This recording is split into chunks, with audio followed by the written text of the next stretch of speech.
আসসালামু আলাইকুম রহমতুল্লাহি ওয়া বারাকাতুহু। আজকে আপনাদের দেখাবো ক্ষুদ্র মৌমাছির মধু কীভাবে হাতে তৈরি করা মেশিন দিয়ে আপনারা খুলতে পারবেন। দেখেন আমি যে মেশিন দিয়ে খুলতেছি অবশ্যই দেখতে পারবেন। দেখেন বক্সগুলো খোলার পরে ফ্রেমগুলা এভাবে ক্ষুদ্র মৌমাছি সিল করে নেওয়ার পরে দিয়ে এভাবে আপনারা কেটে নেবেন। আপনারা বুঝতেই পারতেছেন প্রতিটি ফ্রেমে কী পরিমাণ মধু। অবশ্যই ধৈর্য সহকারে ভিডিওটা দেখে যান। যদি ভিডিওটা ভালো লেগে থাকে অবশ্যই লাইক করবেন, চ্যানেলটি সাবস্ক্রাইব করে আপনার মূল্যবান মতামতগুলো জানাবেন। দেখেন এক পিঠ কাটার পরে দিয়ে অপর পিঠটাও এভাবেই আপনারা কেটে নেবেন।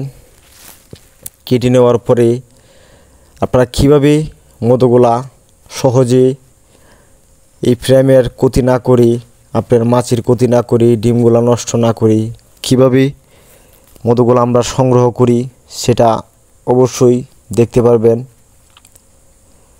এবং আপনারা মৌমাছি পালা শিখতে চান তারাও অবশ্যই চ্যানেলটি সাবস্ক্রাইব করে কীভাবে মৌমাছি ধরি সেই ভিডিওগুলো দেখতে পারবেন। কীভাবে বক্স বানাই সেই ভিডিওগুলো দেখতে পারবেন। দেখেন অলরেডি আমার ফ্রেমের কাজ শেষ। এখন আমি ফ্রেমটা আটকাবো। কী দিয়ে আটকাবো? দেখেন এটা হলো রাবার। এই রাবার দিয়ে এভাবে আপনারা যদি আটকিয়ে নেন তাহলে আপনার ফ্রেমটি ঘোরানোর সময় পড়ে যাওয়ার সম্ভাবনা একেবারেই থাকবে না। দুদু ঘোরান দেখেন এভাবে ঘোরানোর সময় দুদু ফ্রেমটা পড়ে যায় তাহলে আপনার ফ্রেমটা ভেঙে যাবে, ফিতে করা নষ্ট হয়ে যাবে। দেখেন এক ফিট ঘোরানোর পরে দিয়ে অবশ্যই আপনার আরেকটি ফিট খুলে এভাবে ঘুরিয়ে নেবেন। দেখেন এভাবে ঘুরিয়ে নেওয়ার পরে দিয়ে আবার আপনারা এই রাবার দিয়ে আটকিয়ে নেবেন। দেখেন আপনারা অবশ্যই বুঝতে পারতেছেন যে আপনার কী সুন্দর করে মধুগুলা ফ্রেম থেকে পড়ে গিয়েছে। আসলে আপনারা সব ভিডিওগুলো দেখে চান না, কিছু শেখার চেষ্টা করেন না। দেখেন আমার একটি ফ্রেমের মধু খোলা শেষ। একটি ফ্রেমের মধু খুলতে, একটি বক্সের মধু খুলতে বেশি সময় পড়ে। দেখেন এপার থেকে ওপার পর্যন্ত দেখা যায়।